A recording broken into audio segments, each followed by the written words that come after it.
আমরা এআইডিএসও ছাত্র সংগঠনের পক্ষ থেকে আমরা আজকে এখানে একটি শোক সভার আয়োজন করেছি।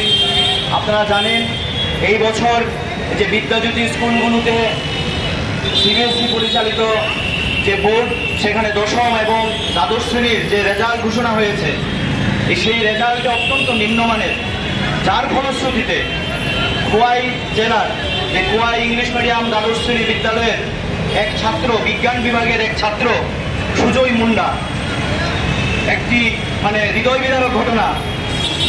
এই সুজয় মুন্ডার এই যে মর্মান্তিক মৃত্যু, সেই মর্মান্তিক মৃত্যু ছাত্র সমাজের কাছে হৃদয় বিদারক ঘটনা। আমরা এই হৃদয় মুন্ডার মৃত্যুতে, সুজয় মুন্ডার মৃত্যুতে আমরা এখানে এআইডিএসওর পক্ষ থেকে শোক জ্ঞাপন করতে এসেছি। তার পাশাপাশি আমরা সরকারের নিকট দাবি জানাচ্ছি যে মৃত ছাত্র সুজয় মুন্ডার পরিবারকে উপযুক্ত ক্ষতিপূরণ দিতে হবে এবং বিদ্যাজ্যোতি স্কুলগুলির অতি দ্রুত পঠন পাঠনের শিক্ষাদান ব্যবস্থা করতে হবে এবং পরিকাঠামোর উন্নয়ন করতে হবে।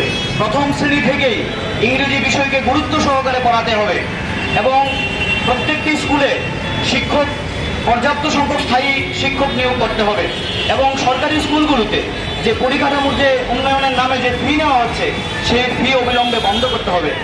এই যে স্কুলগুলিতে আজকে বেহাল পরিস্থিতি, সমস্ত ছাত্রছাত্রী, অভিভাবকরা, শিক্ষানুরাগীরা আজকে চিন্তিত যে তাদের ছেলেমেয়ের ভবিষ্যৎ কী হবে। আমরা এআইডিএসও গত 13 তারিখ শিক্ষা ভবনের সামনে আমরা বিক্ষোভ প্রদর্শন করেছিলাম। আমরা বলেছিলাম যে বিদ্যাজ্যোতি স্কুলগুলিতে শিক্ষার অবস্থা দিন দিন নিম্নমুখী হচ্ছে। এই রেজাল্ট ঘোষণা তারই ফল প্রকাশ হলো। আমরা তাই আজকে এই শোক সভায় আমরা এই আয়োজন করেছি।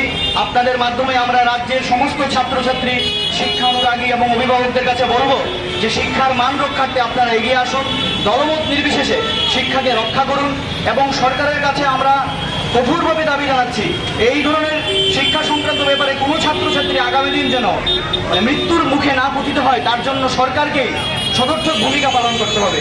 আমি রাজ্য সম্পাদক রামপ্রসাদ আচার্য।